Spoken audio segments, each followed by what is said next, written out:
Welcome back to my channel. If you get scared even a little bit, then this video might not be for you. Watch at your own risk, because today's story is dark, mysterious, and truly terrifying. Hello friends, how are you all? I hope you're all doing great, and life is treating you well. I'm guessing you've already listened to my last horror story, but if you haven't, don't worry. I'll leave the link right below in the description box. Today's story is going to be incredibly terrifying. If you have AirPods, headphones, or earphones, put them on right now. Go into a separate room. Turn off the lights. Set your phone aside and just lose yourself in the story through your headphones. Today's story is called The Whispering Amulet. The small town of Silver Ridge in Ohio was known for its quiet nights and ancient pine trees. Most people there lived simple and peaceful lives. But one man was different. His name was Zachary. Zachary was a young merchant who owned a small antique shop in town. Business had been terrible for months. Debts were piling up. Customers had stopped coming. And every day he felt himself sinking deeper into despair. The fear of losing everything slowly turned into desperation. One stormy evening, as rain hammered against the windows of his shop, a mysterious traveler stepped inside. He wore a tattered black trench coat, and his face was partially hidden beneath a wide-brimmed hat. The stranger quietly looked around the empty store before turning toward Zachary. "You look like a man carrying a heavy burden," he said in a low voice. Zachary sighed and admitted that he was drowning in debt and had no idea how to save his business. The traveler smiled strangely and leaned closer. "Hard work only brings sweat, young man, but black magic can bring the world to your feet." Zachary should have walked away. He should have ignored those words. But greed and desperation had already clouded his judgment. "Please," he begged, "help me." The traveler reached into his coat and pulled out a small pitch-black metal amulet wrapped in a blood-red cloth. "This amulet can grant your deepest desires," the stranger whispered. "Every night at midnight, place a single drop of your blood on it and speak your wish." Then his expression darkened. "But remember one thing. Magic always demands a price. Whatever it gives in wealth, it eventually takes in life." Before Zachary could ask another question, the traveler walked out into the storm and vanished into the darkness. That night, curiosity and greed got the better of him. As the clock struck midnight, Zachary pricked his finger with a needle and allowed a drop of blood to fall onto the cold black amulet. "I want wealth," he whispered. The metal briefly felt warm.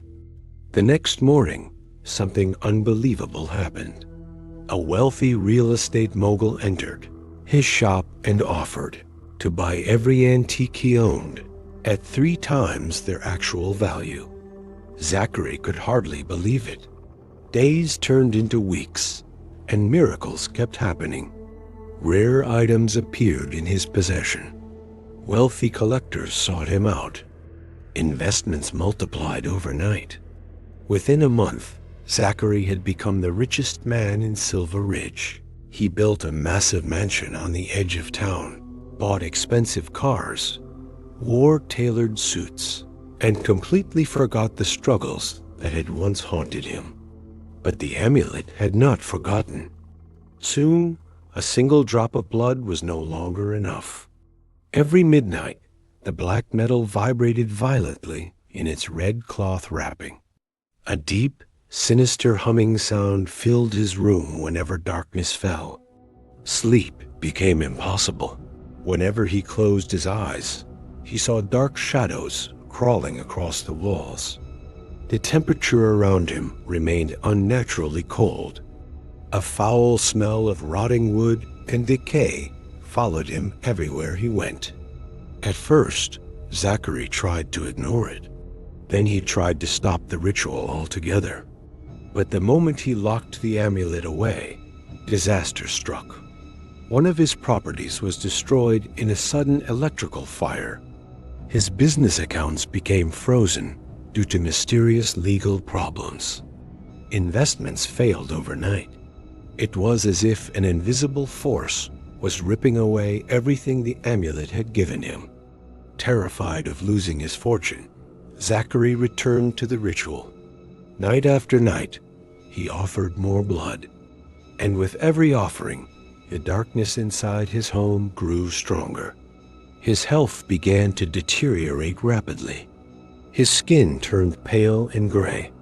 Dark circles formed beneath his eyes. His hands constantly trembled.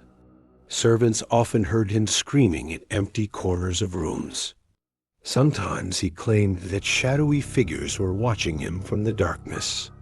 The people of Silver Ridge began whispering among themselves. Some believed Zachary had gone insane. Others feared he had sold his soul to something far worse. Then came the final night. A violent storm covered the town. At exactly midnight, Zachary awoke to the sound of glass shattering. The enormous windows of his bedroom exploded inward as freezing wind filled the room. Lightning flashed outside. The shadows covering the walls began moving.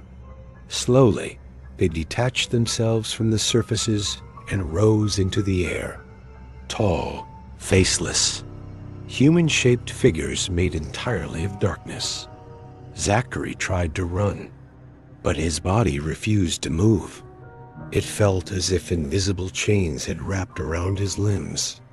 The room became colder and colder until his breath turned into white mist.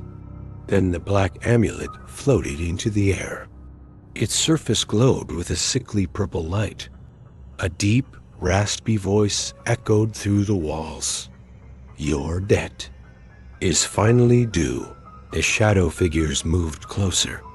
Zachary screamed. The lights throughout the mansion suddenly went out. And then, everything became silent. The next morning, Zachary's housekeeper arrived for work. She found the front door unlocked. The mansion was completely empty. There were no signs of forced entry, no evidence of a struggle.